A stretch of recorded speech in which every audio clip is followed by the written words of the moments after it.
Bonjour à tous. Aujourd'hui, la prévenance. Enfin, soyez tous animés des mêmes pensées et des mêmes sentiments, pleins d'amour fraternel, de compassion, d'humilité.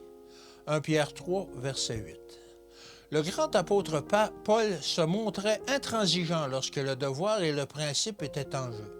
Il prêcha le Christ avec une grande hardiesse, mais il ne fut jamais rude ou discourtois. Il avait un cœur tendre et il était toujours bon et prévenant envers les autres.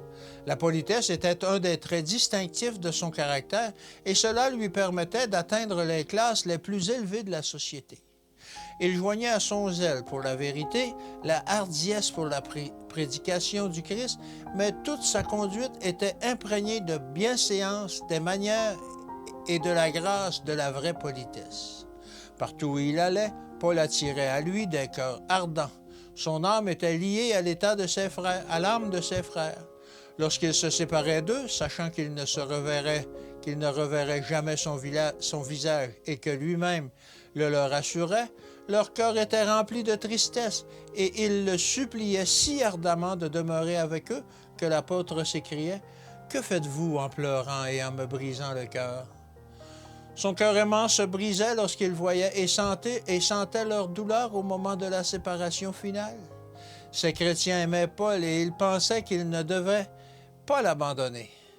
Quel chrétien n'admire pas le caractère de l'apôtre?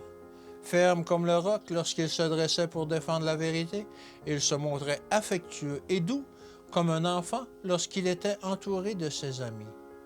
Les fidèles qui se réclament du Christ sont ceux qui manifestent le plus de douceur, le plus de compassion et le plus d'humilité.